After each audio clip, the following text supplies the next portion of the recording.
ce soir, dans la continuité de l'article qui vient d'être publié dans le dernier numéro de Trimax Magazine et que je vous invite bien sûr à télécharger dès que possible et à lire si ce n'est pas encore fait.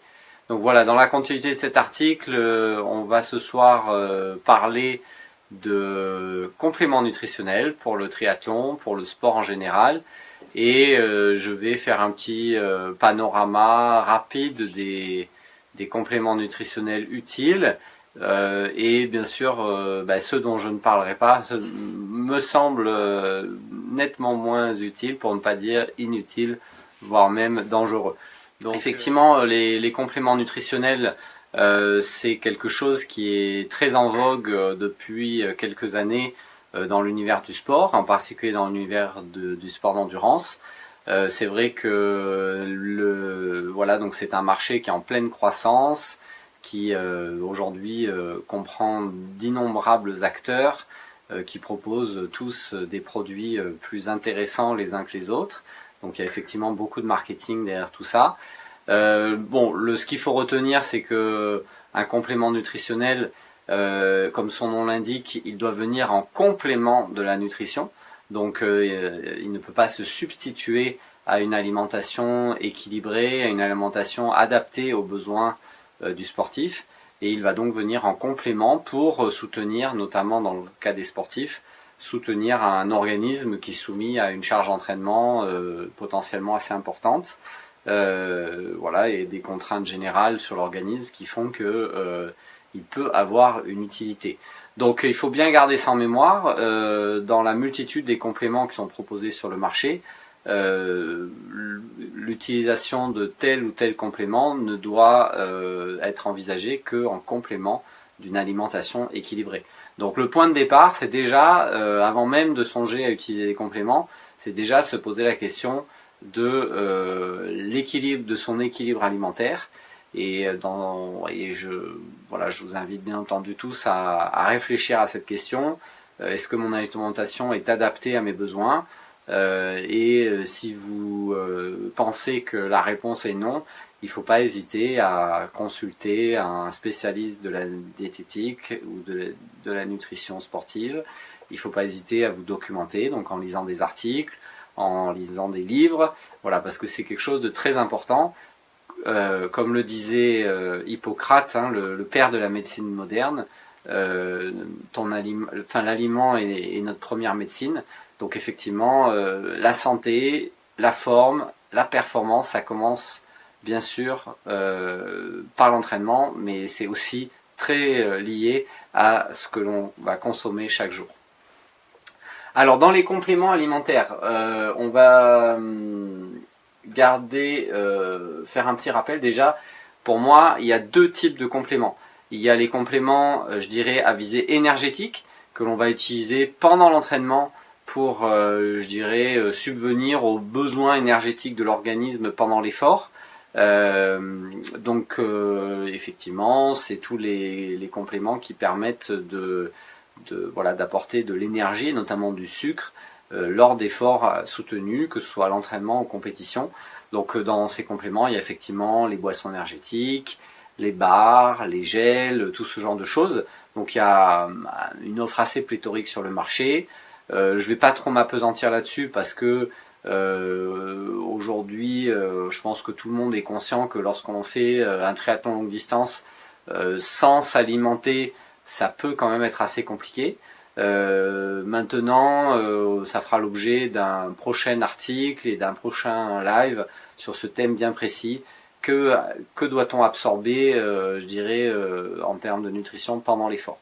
Ce soir, je vais plutôt m'appesantir sur les compléments nutritionnels du quotidien, ceux qu'on utilise en dehors de l'entraînement, et ceux qui sont censés apporter un plus à l'athlète en termes de récupération, en termes de forme, en termes de santé, etc., etc. Alors, comme vous avez pu le lire dans l'article, pour ceux qui l'ont lu, j'en ai retenu que quelques-uns, parmi la myriade de ce qui est proposé sur le marché des compléments nutritionnels. Et j'ai commencé par un complément qui, à mon sens, est quasiment un aliment, à savoir la spiruline ou les algues assimilées.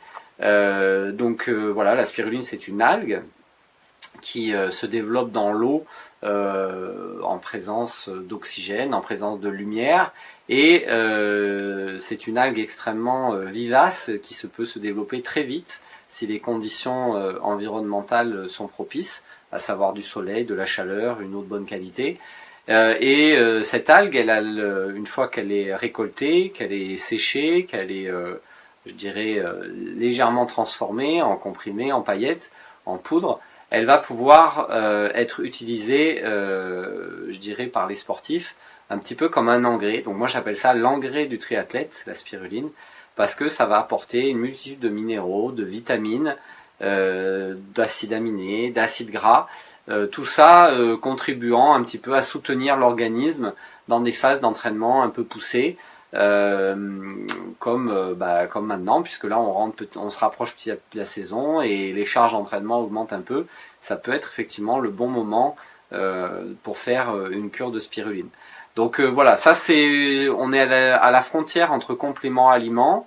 Ce qu'on va garder en mémoire avec la spiruline, c'est que il faut privilégier les spirulines de grande qualité, puisqu'elle se nourrit de l'eau et de ce qui est présent dans l'eau dans laquelle elle se développe.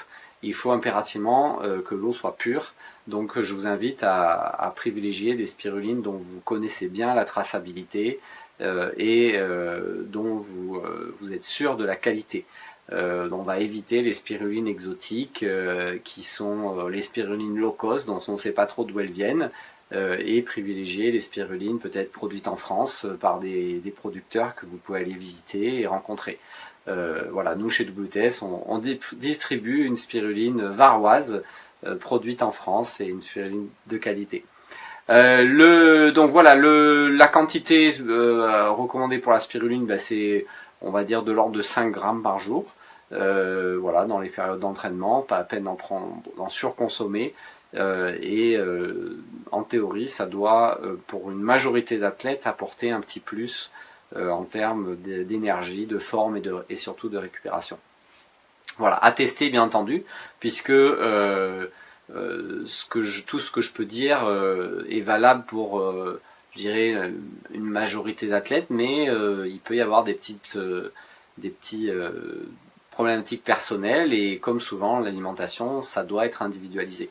Voilà, donc à tester et à voir comment vous réagissez en fonction de cette consommation et cette supplémentation en spiruline. Alors ensuite, le deuxième type de complément nutritionnel qui peut être utile pour les triathlètes, c'est tout ce qu'on appelle les acides aminés ramifiés, ou BCA pour Branch Chain Amino Acids en anglais. Donc ça, ce sont des protéines, des extraits de protéines, la leucine, la valine et l'isoleucine.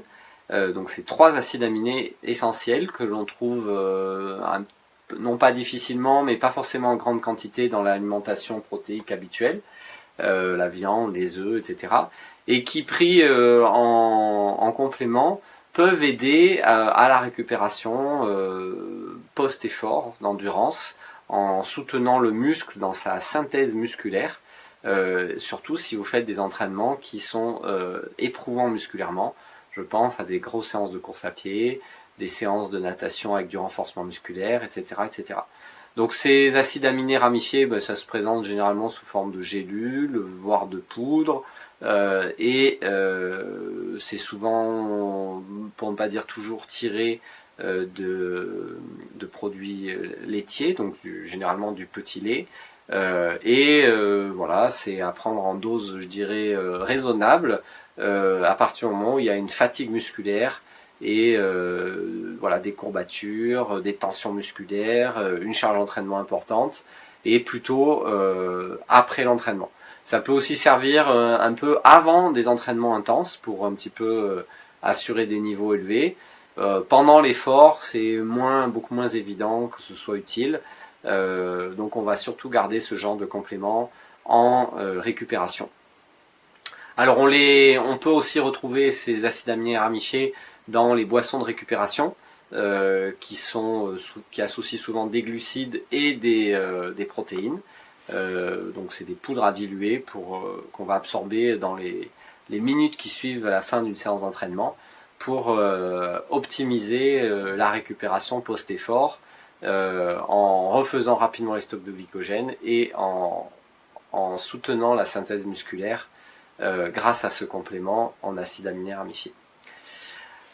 Voilà, alors on va poursuivre avec le troisième type de complément. Alors je reprends mon article pour bien être dans l'ordre, à savoir les acides gras essentiels et en particulier les acides gras oméga 3.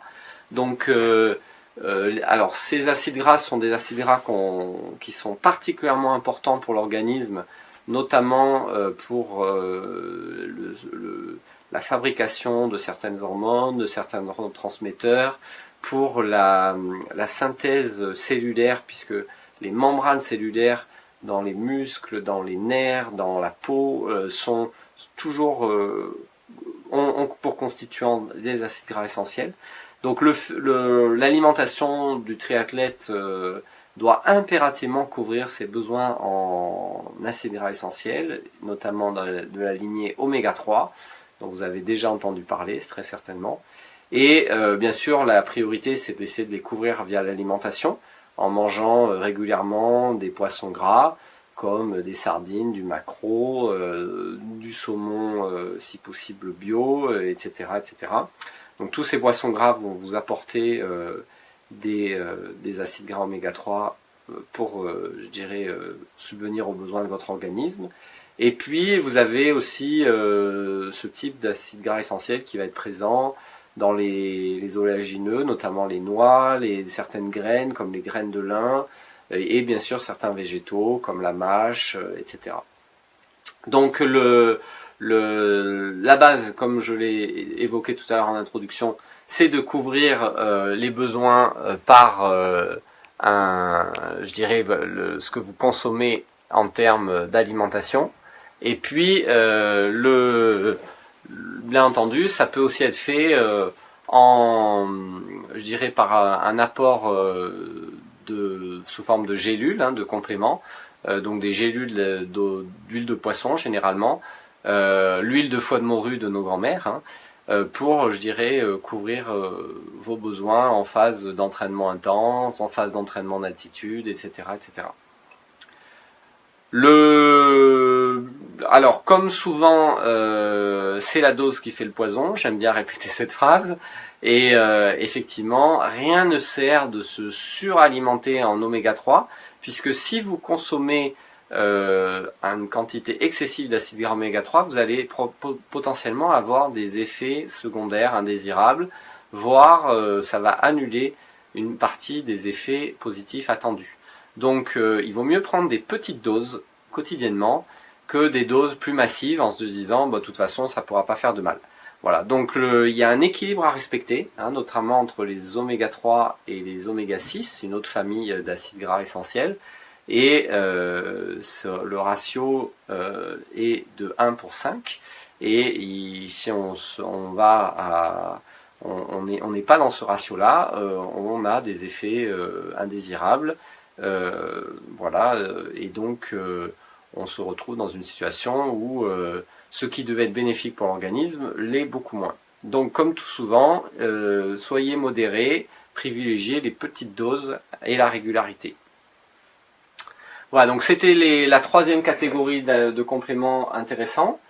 Et je vais terminer par un complément de consommation quotidienne qui peut être très utile, notamment pendant l'entraînement, à savoir la caféine, qui est un complément qui aujourd'hui a fait ses preuves, dont on sait qu'il est ergogène et qu'il aide à repousser la fatigue, repousser les limites de l'endurance chez un athlète.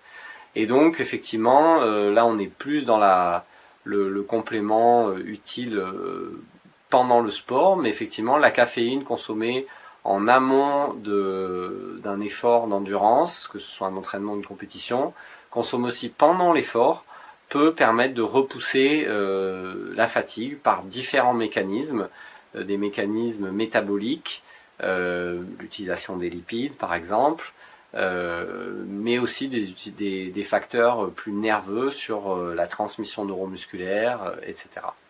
Donc l'utilisation de caféine à dose, on va dire, raisonnable, va vous aider à repousser votre endurance et améliorer votre endurance et repousser l'apparition de la fatigue pendant l'effort.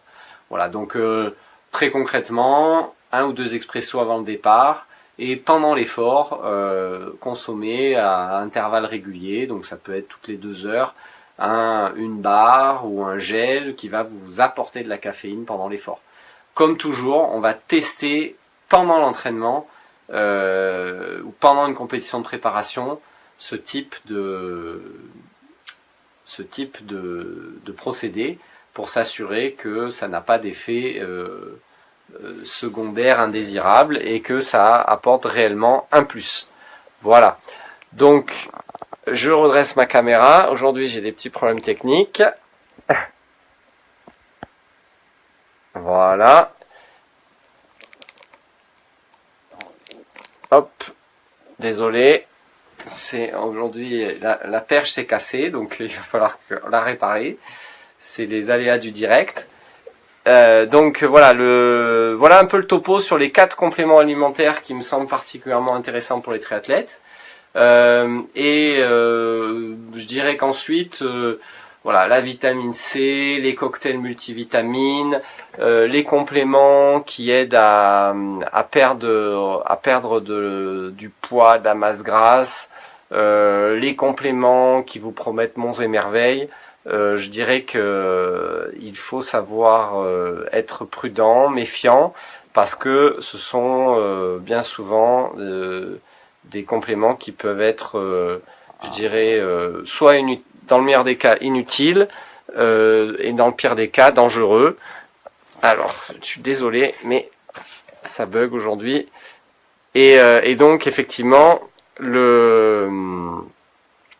l'enjeu pour les triathlètes, c'est d'utiliser que des choses qui peuvent être bénéfiques et utiles et qui n'ont pas bien sûr généré d'effets secondaires indésirables pour la santé. Je vous rappelle qu'il y a une proportion non négligeable des compléments nutritionnels vendus sur Internet qui sont contaminés par des produits toxiques, par des produits qui n'apparaissent pas dans la liste des ingrédients ou des principes actifs. Je vous rappelle aussi que la réglementation sur les allégations, c'est-à-dire les promesses faites par les compléments, a beaucoup évolué et qu'aujourd'hui les fabricants n'ont plus le droit de promettre monts et merveilles pour des choses qui n'ont pas été prouvées scientifiquement.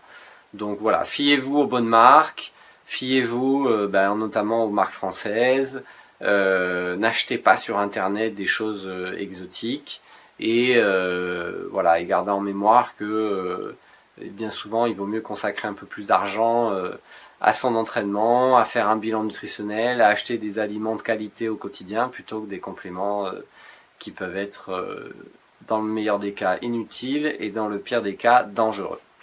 Voilà, donc j'en ai terminé, je vais passer aux questions, j'ai vu qu'il y en avait eu quelques-unes. Merci déjà à tous ceux qui sont présents. Alors, Valérie nous demande, peut-être allez-vous en parler, mais quid des cures de spiruline dans des fortes charges d'entraînement ou pré-compétition? Alors effectivement, j'en ai parlé. Pour moi, la spiruline, c'est quasiment un aliment, puisque dans beaucoup de pays, on consomme des algues quasi quotidiennement. Je pense notamment au Japon, et ça fait partie de l'alimentation des Japonais. La spiruline, c'est une algue. C'est une algue qui a beaucoup de vertus intéressantes, notamment sa teneur en protéines, sa teneur en minéraux, sa teneur en acides gras. Donc voilà, à petite dose de l'ordre de 5 grammes par jour, lors des périodes d'entraînement un peu plus importantes, lors des phases de fatigue, lorsqu'on a les muscles fatigués, ça peut être très profitable. Voilà, donc il n'y a pas de contre-indication particulière à l'utilisation de spiruline. On peut l'utiliser en gélule, en paillettes, en poudre. On peut la mélanger à d'autres aliments. Personnellement, je préfère la prendre en paillettes et l'avaler avec un verre d'eau ou un verre de jus de fruits. Voilà. Voilà, j'espère avoir répondu. Ensuite, Marie nous dit, j'ai entendu que c'était très riche en protéines. Comment savoir que l'on n'encrasse pas nos reins? Alors effectivement, c'est une bonne remarque puisque la consommation excessive de protéines a des effets néfastes pour les reins, puisque les reins sont chargés de filtrer le sang et donc tout ce qui va être, je dirais, diffusé via les intestins et le foie dans l'organisme. Donc les reins ont un rôle de filtrage du sang et donc les fils peuvent s'encrasser si il y a effectivement une quantité excessive de protéines en circulation dans le sang. Notamment une quantité importante d'azote, hein, qui est la partie spécifique aux protéines. Je dirais comme toujours, on peut pas aller mesurer ce qui se fait dans les reins, hormis en faisant une prise de sang et en faisant un bilan sanguin général. Mais globalement, il faut rester assez raisonnable sur sa consommation de protéines.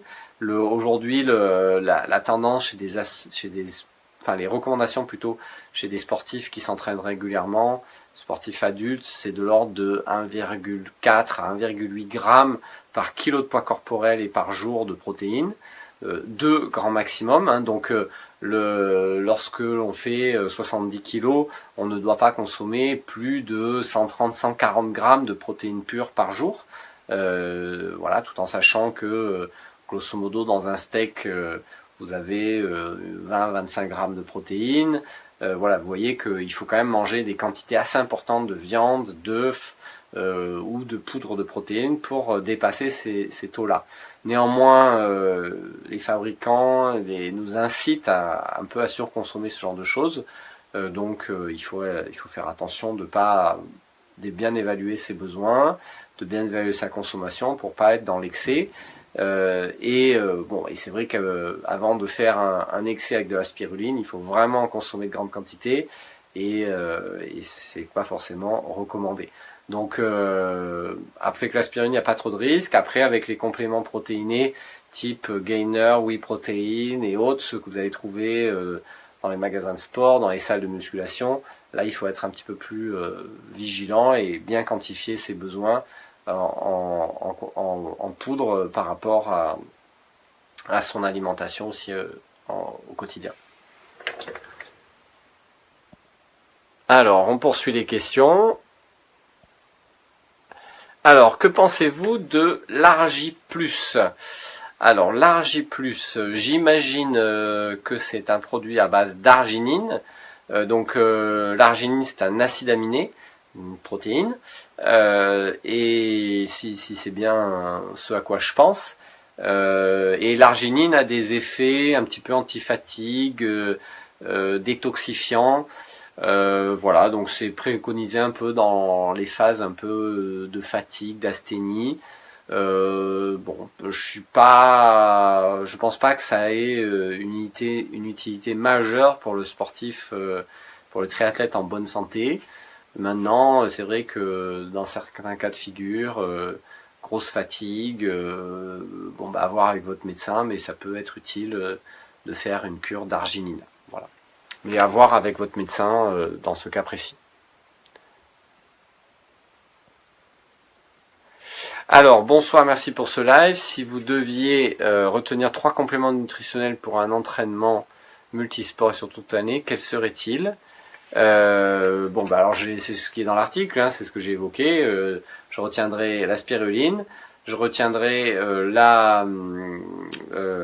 les acides aminés ramifiés ou équivalents, hein, qu'on va retrouver dans les boissons de récupération, ce genre de choses pour la récupération générale et notamment musculaire. Et je retiendrai les acides gras essentiels, bien sûr alimentaires, mais aussi éventuellement en complément, en gélule, dans certains cas précis où on ne peut pas forcément couvrir tous ses besoins par alimentation parce qu'on est en stage et qu'on maîtrise moins bien son alimentation, parce qu'on est en altitude et qu'on a des besoins un petit peu plus importants, etc. Voilà. Question 2, malheureusement je la vois pas, il faudrait la reposer. Alors Nicolas nous dit, quid de la créatine? en termes de récupération et de prévention des blessures. Alors la créatine, on en a beaucoup parlé il y a quelques années, notamment dans les sports collectifs, le rugby, les sports de combat, etc. Moi, j'ai personnellement travaillé sur la créatine lorsque je faisais mon doctorat, notamment sur des efforts de sprint chez des sportifs jeunes et chez des sportifs masters. Et c'est donc une thématique que je connais bien. Donc la supplémentation en créatine peut être utile. Donc je rappelle que c'est un complément nutritionnel protéique qui a la vertu d'améliorer et d'augmenter l'explosivité musculaire. C'est sa principale vertu, et elle aurait une vertu secondaire d'aide un peu à la récupération après des efforts intenses notamment. Mais je dirais qu'il faut garder en mémoire que c'est avant tout un complément qui sert à avoir de l'explosivité musculaire, de la puissance musculaire sur des efforts brefs et intenses. Donc c'est pas forcément hyper indispensable pour les triathlètes, surtout ça coûte assez cher, et surtout que les doses recommandées peuvent être dangereuses pour les reins. Donc à réserver uniquement pour des athlètes, je dirais très confirmés, qui veulent réaliser de grandes performances, qui auront testé ça à l'entraînement, peut-être avec une supervision médicale.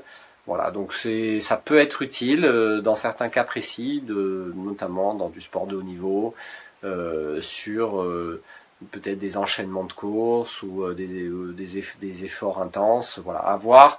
L'un des inconvénients de la créatine, c'est que ça génère une rétention d'eau, que ça a tendance donc à alourdir votre corps. Et c'est vrai que c'est pas forcément ce qu'on recherche en triathlon, notamment en perspective de la partie course à pied où on aime bien être léger, aérien et donc performant. Voilà. Alors je poursuis avec les questions. Et voilà, j'essaye en même temps de redresser ma caméra qui inexorablement penche. Voilà. Désolé pour ces petits désagréments. Alors, on a donc vu la question sur la créatine. Maintenant,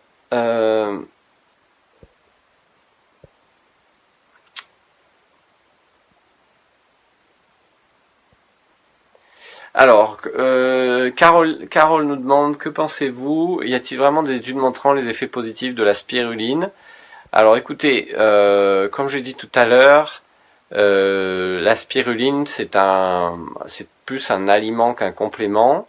Donc on n'est pas dans l'effet ergogène flagrant, hein, loin de là, puisque bien souvent sur le plan scientifique, enfin pas bien souvent, sur le plan scientifique, on commence à avoir des effets significatifs, notamment sur tout ce qui est complémentation pour le sport. Quand on a des gains de plus de 5%, en dessous c'est plus compliqué à mettre en évidence, et clairement avec la spiruline on est très probablement en dessous de ces 5%. Il n'y a pas d'effet ergogène avéré. C'est plus, comme je l'ai souligné tout à l'heure, un peu un complément qui va venir un peu en soutien de l'organisme, un peu comme un engrais qui viendrait aider une plante à se développer et à voilà, être belle, à produire de beaux fruits. Voilà, la spiruline c'est un petit peu pareil. Il ne faut pas en attendre de monts et merveilles, et il ne faut pas en attendre des gains de performance flagrants en compétition, clairement. De toute façon, les compléments alimentaires qui permettent des gains flagrants en compétition, il n'y en a quasiment pas, hormis la caféine, hein, dont les effets sont même... il y a une multitude d'études qui ont porté sur la caféine. Les effets sont pas toujours très consensuels, les résultats sont pas toujours très consensuels, et les effets ergogènes non plus. Donc si vous voulez, il y a débat, hein, et on se situe un petit peu dans cette... avec les compléments nutritionnels pour le sport, on se situe bien souvent dans cette tranche entre 0 et 5% de gains. Donc c'est toujours compliqué à mettre à avoir je dirais des des conclusions catégoriques parce que statistiquement c'est très compliqué de montrer des effets positifs indéniables. Voilà. Donc la spiruline, ça rentre pas dans cette catégorie-là. On est dans l'aliment plus que dans le complément. Alors, Stever nous dit, que pensez-vous des boissons de récupération? Alors moi je suis très partisan des boissons de récupération parce que ça a plusieurs effets intéressants à l'issue d'une séance un peu poussée, d'une compétition. Les boissons de récupération permettent déjà de se réhydrater rapidement tout de suite après un effort intense.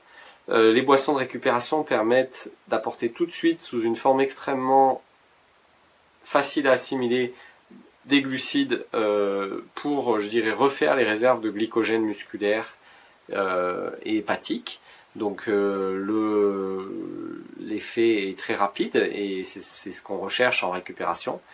Et pour terminer, les boissons de récupération apportent des protéines qui viennent en soutien du muscle qui a bien travaillé. Donc ça vient soutenir la synthèse musculaire. Donc je suis plutôt partisan des boissons de récupération.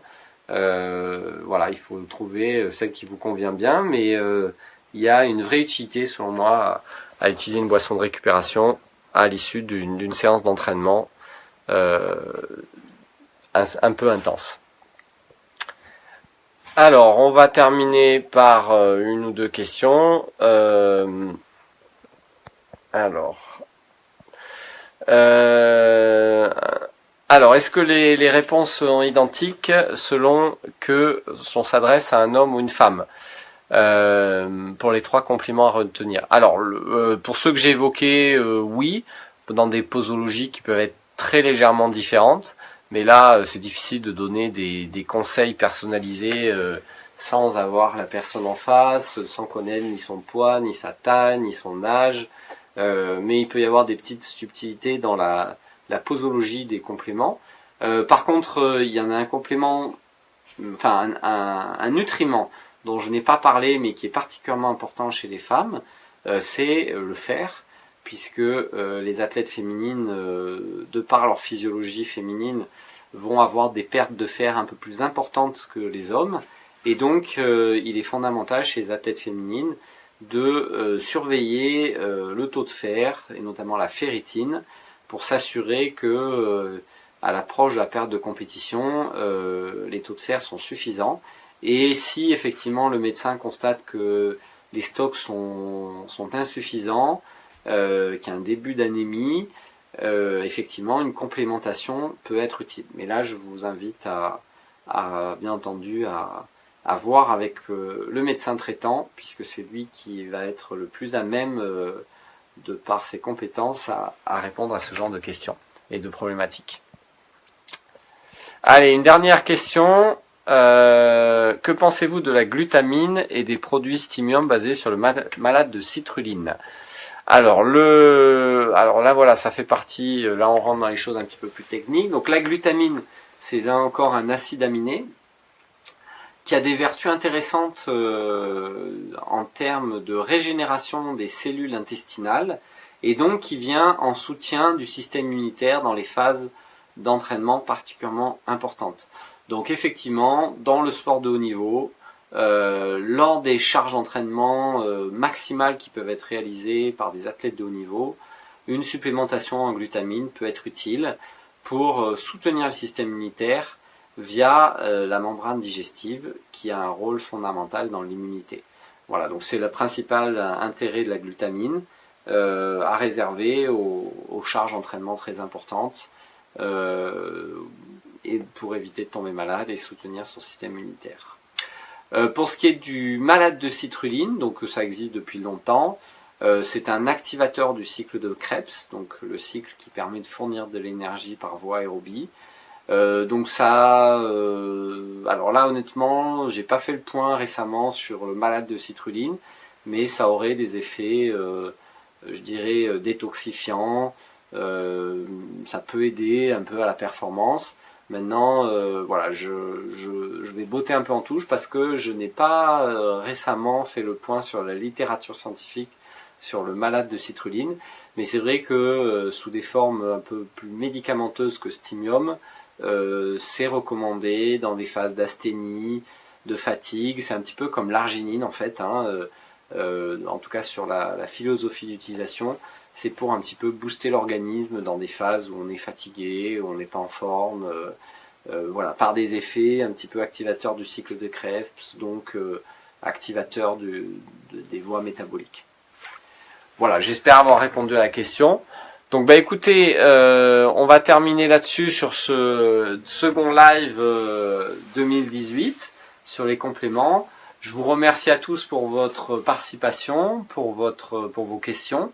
Et n'hésitez pas à les télécharger Trimax Magazine sur le site Trimax ou la page Facebook Trimax. Vous y trouverez de nombreux articles et notamment cet article sur les compléments nutritionnels utiles pour les triathlètes.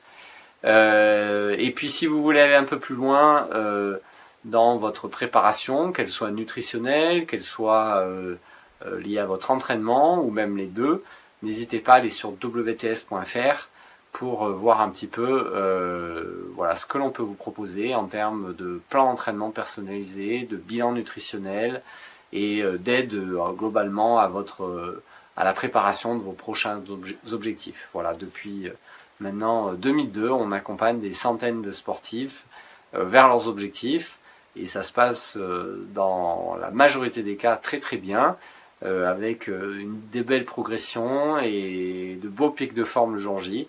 Donc n'hésitez pas à revenir vers nous pour si vous avez besoin d'accompagnement, si vous avez des questions en vue de vos objectifs 2018. Voilà, bonne soirée à tous et puis à très bientôt.